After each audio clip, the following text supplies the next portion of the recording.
বাংলাদেশের সর্বোচ্চ বেসামরিক সম্মাননা স্বাধীনতা পুরস্কার 2025-এ ভূষিত করা হচ্ছে ছাত্রলীগের নির্যাতনে নিহত বুয়েট শিক্ষার্থী আবরার ফাহাদকে।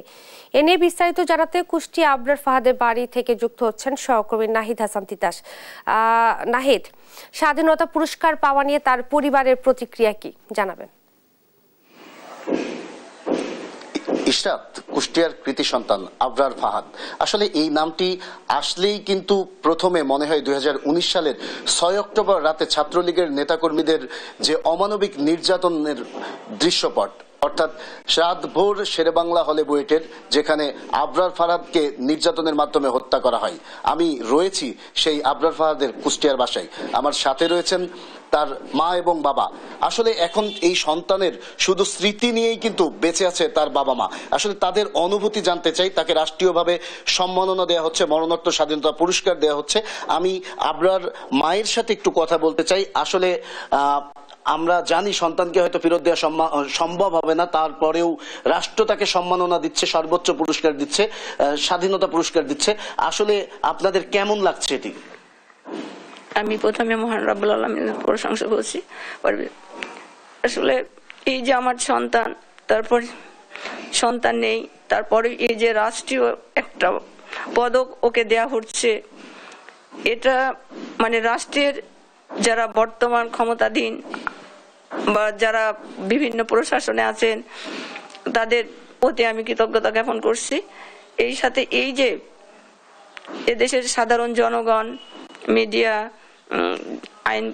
আইন প্রশাসনে যারা আছে, সবার প্রতি এই যে এই ভালোবাসার কথা মানে কিভাবে আমরা বলবো, এটা হয়তো ছেলে ফিরে পাবো না, কিন্তু তারা এই যে আমার ছেলের জন্যই, ছেলের প্রতি ভালোবাসা থেকে এই যে আমাদেরকে এইভাবে যে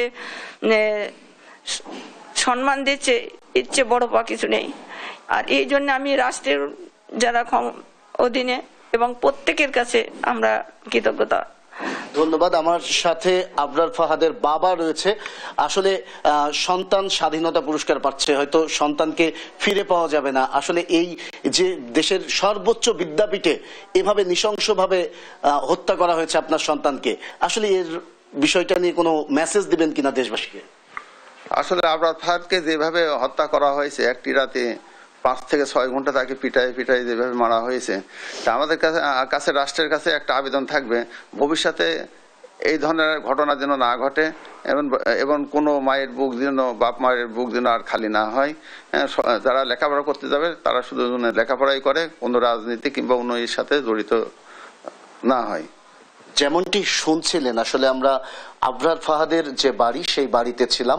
আসলে এখন বাবা মার একটাই চাওয়া যে তার সন্তান যেন ভালো থাকে, বেহেশত নসিব হয়, আর যেন কোনো বিদ্যাপীঠে কোনো মায়ের সন্তানকে কাছে সর্বশেষ খবর। ইশরাত, ধন্যবাদ আপনাকে। কুষ্টিয়া থেকে আমাদের সঙ্গে যুক্ত হয়েছিলেন নাহিদ হাসান তিতাস এবং আবরার ফাহাদের স্বাধীনতা পুরস্কার পাওয়া নিয়ে তার পরিবারের প্রতিক্রিয়া জানাচ্ছিলেন তিনি।